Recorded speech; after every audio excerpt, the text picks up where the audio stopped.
안녕하십니까. 백승조입니다. 날씨가 화창합니다. 건강에 유념하시고요.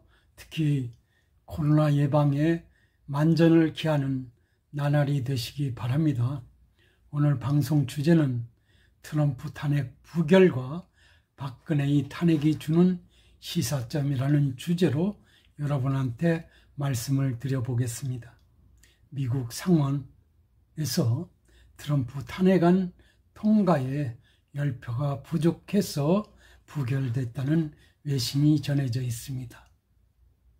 트럼프 전 대통령에 대한 내란 선동 혐의로 탄핵안이 상정됐는데 정족수 미달로 부결됐다는 외신 보도인 것입니다. 트럼프 전 대통령의 탄핵을 위해서는 상원의원 100명 중 3분의 2 이상을 넘는 67명 이상 찬성해야 되는데요. 민주당 상원의원 전원과 공화당 상원의원 50명 중 최소한 17명이 탄핵에 찬성을 했어야 되는데 고작 7명만이 찬성함으로써 유죄 판결에 필요한 정족수를 넘지 못해서 부결된 것으로 외신은 전하고 있는 것입니다. 이날 민주당 척 슈머 원내대표는 표결 직후 발언에서 트럼프 전 대통령을 맹비난했습니다. 그는 트럼프 전 대통령은 평화적인 정권 이양을 폭력적으로 막고 국민의 뜻을 뒤집으며 불법으로 권력을 유지하기 위해 폭도들을 고무하고 지휘하고 나아가게 했다며 그것보다 더 미국적이지 않는 것은 없다고 비판했습니다. 트럼프 전 대통령에게 무죄가 선고는 됐지만 자격을 갖추지 못한 대통령이었다는 점을 누누이 강조한 것으로 외신은 전하고 있는 것입니다. 트럼프 전 대통령이 탄핵안에는 재임 중이던 지난 6일 백악관 앞 연설을 통해서 지지자들의 연방의사당 난입 사태를 부추겼다는 혐의가 적용됐던 것입니다.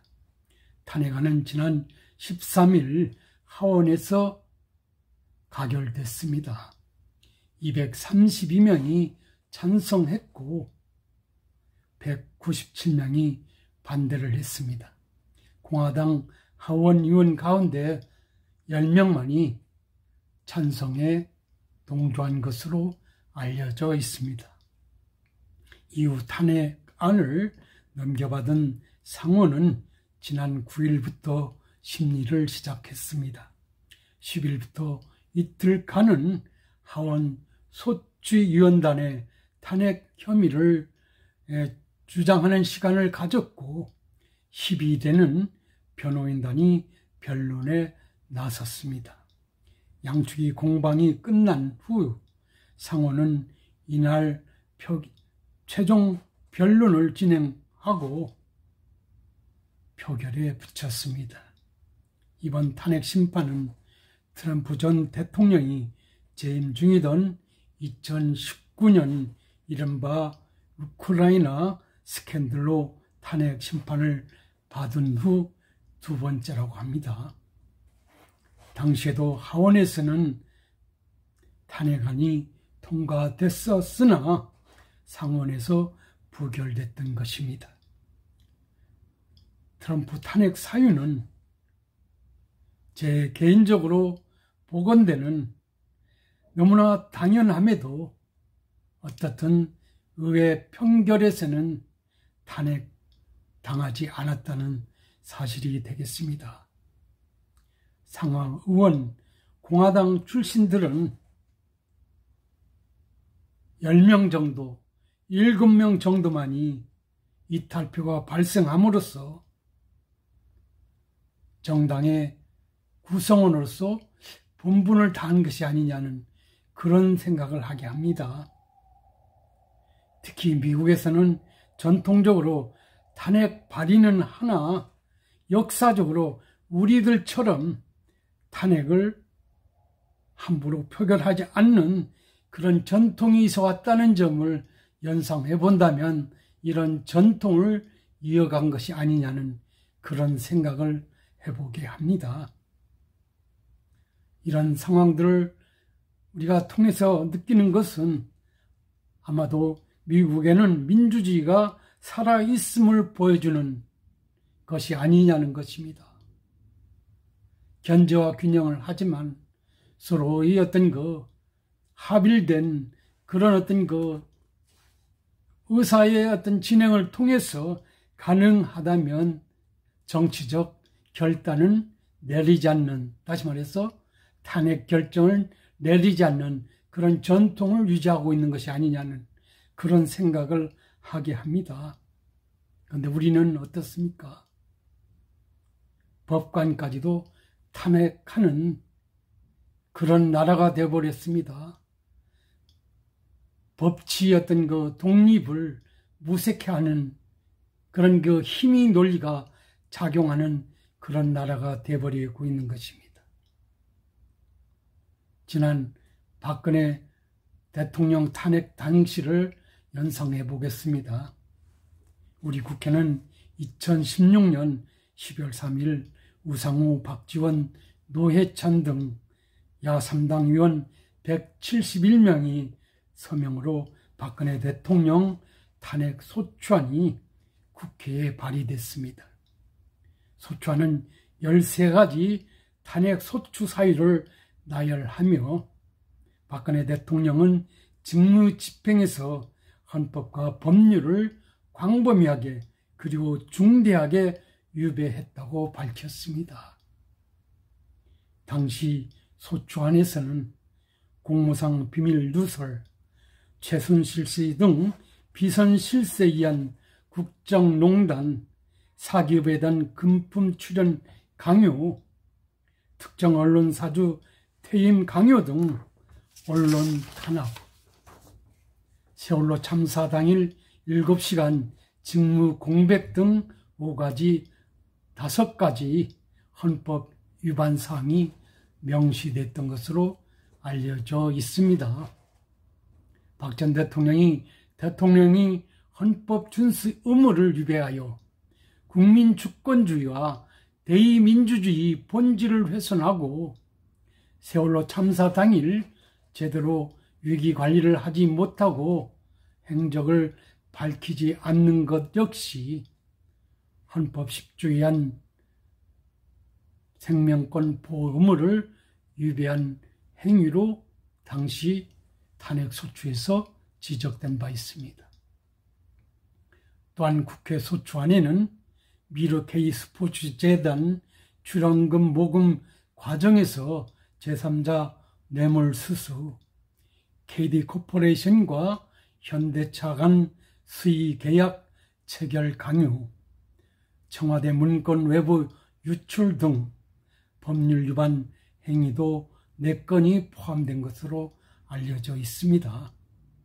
형법상 뇌물죄와 직권남용 권리 행사 방해죄, 강요죄로 판단된다는 것이 그때 소추 내용이 되겠습니다.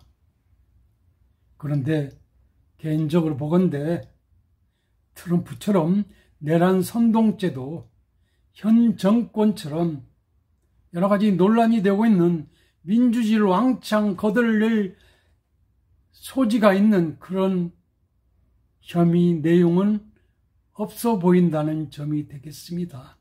그러면 어떻든 국회에서 소추 의결됐습니다. 이후 헌법재판소는 2017년 3월 10일 오전 11시 대심판정에서 열린 박근혜 전 대통령 탄핵심판 사건이 선고 재판에서 재판관 8명 전원이 일치된 의견으로 대통령 파면을 결정했습니다.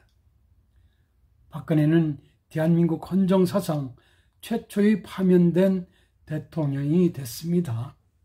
이에 따라 박 전 대통령은 민간인 신분이 되어 형사상 불소추의 특권을 상실함으로써 곧바로 검찰의 수사 대상에 오르기도 했었습니다. 역사적으로 박근혜 전 대통령 탄핵 소추안은 2016년 12월 9일 국회의원 중 불참 1명, 찬성 234명, 반대 56명, 무효 7명으로 국회에서 가결됐던 역사적 기록이 있습니다. 이로써 박 대통령이 직무가 정지됐습니다. 여기서 특히 눈길을 끄는 것은 당시 여당 새누리당 소속 국회의원 56명 정도만이 탄핵에 반대했다는 사실입니다. 나머지 대다수는 잘난 맛에 스스로 패족이 되는 길을 선택했던 것입니다. 엊그제 미 상원, 미 하원에서의 트럼프 전 대통령에 대한 탄핵 표결 과정과 매칭시켜서 연상해 본다면 미국 공화당 출신 구성원들은 정당원으로서 본분을 다하는 쪽에 방점을 두었고, 당시 박근혜 전 대통령 탄핵 소추안 의결에서는 대다수 새누리당 구성원들은 패족의 길을 선택했다라는 점을 우리가 연상해 보지 않을 수 없습니다. 그 탄핵을 주도했던 당시 여당 새누리당 인사들은 정계훈탄은 고사하고 부모도 당당하게 내 갈래로 나뉘어서 대통령 선거에 출마했었습니다. 그러나 어느 누구도 당선되지 못했습니다. 자신들을 지지하던 국민들은 아랑곳하지 않고 잘난 맛에 안하무인격으로 대처하는 모습을 여실히 보여줬던 것입니다. 자신들 잘난 맛에 정치하려는 꿈은 어떻든 국민의 힘에 의해서 산산조각이 났습니다. 회복할 수 없는 패족이 되었고 재기불능한 정치 낭인들도 속출했습니다.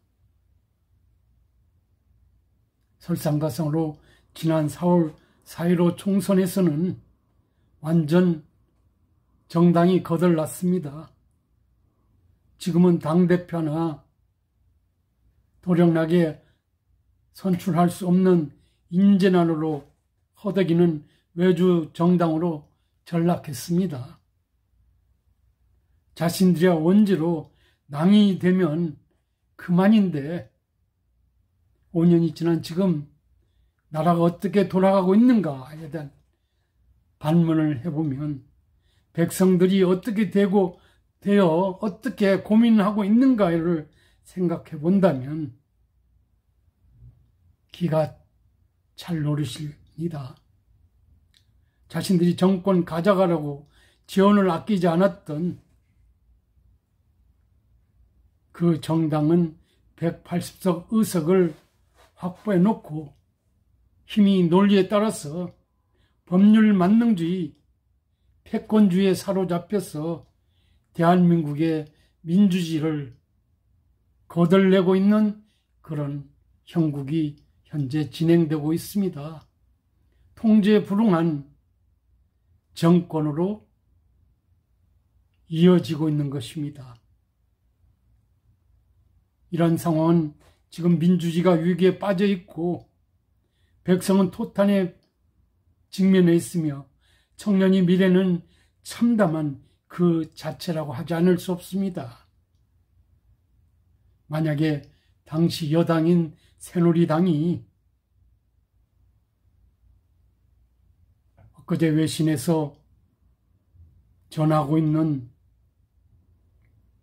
자신들 주군인 대통령이 믿기는 해도 자유민주주의 기본질서 유지, 나라 걱정을 위해서 표결에 불참하고 있는 미 공화당의 어떤 그 구성원들의 사례를 본다면 시사하는 바가 많다고 하지 않을 수 없습니다. 특히 스스로 패죽이 되려고 작당한 것이 아니었다면, 그래서 미국 공화당 상하 의원들처럼 미래를 기약하는 공당으로서 본분을 지키려고 마지막까지 고군분투하려 했었다면 지금 이런 상황에 직면하지는 않았을 것입니다. 나라가 이렇게 왕창 무너질 우려에 직면하지도 않았을 것이고, 백성들이 삶 자체도 그렇게 희망이 없어 보이지는 않았을 수도 있겠다라는 그런 생각을 하게 합니다. 미 공화당처럼 나라의 미래, 자당의 미래를 위해서 당시 당차게 새누리당이 대처했더라면 57명만 빼고 다 민주당이 잘 되는 쪽으로 사이비 민주당원이 돼서 둘러리 서는데 동참하지 않았다면, 물론 혼란은 다소 있었을 수도 있지만은 지금보다는 야당의 어떤 입지가 더 나빠지지도 않았었을 것이라는 예단을 하게 합니다. 얼마 전에 트럼프 전 대통령이 행태를 우리가 연상해 본다면 박근혜 전 대통령이 어떤 그 탄핵 사유 이상의 탄핵 혐의가 있었음에도 불구하고 정당의 어떤 그 본분을 지킴으로 인해서, 그리고 국회에서의 어떤 그 표결이라는 것은 어떤 정치적인 어떤 결정이라는 점에서 정치적 타협이 가능하다는 그런 점에서 우리가 연상해 본다면 우리에게 와닿는 시사점이 많아 보인다는 점을 오늘 방송을 통해서 여러분한테 말씀드리지 않을 수 없습니다. 요새 당시 새누리당 출신들로서 정당의 설립 목적이 정권 획득 유지에 있음을 망각한 그런 정치인들이 아직까지도 내년 대선판에 기웃거린다는 소식도 있습니다. 물론 여론조사는 도찐개찐이라고 합니다. 차라리 국민에게 석고되자는 심정으로 몸을 낮출 필요가 있음에도 불구하고 아직까지 고개를 들고 자신이 리더로서 대통령이 되겠다고 안달이 나 있는 형국을 보면서 대한민국의 미래가 걱정스럽다고 하지 않을 수 없습니다. 그리고 자신들이 주군이 미워서 그 대안으로 민주당을 지원했고 문재인 정부가 탄생했고, 그렇다면 현재 문재인 정부가 박근혜 정부보다 그 치세가 더 나은 것이 얼마나 더 많은지를 우리가 되돌아보게 된다면 시사하는 점이 많습니다.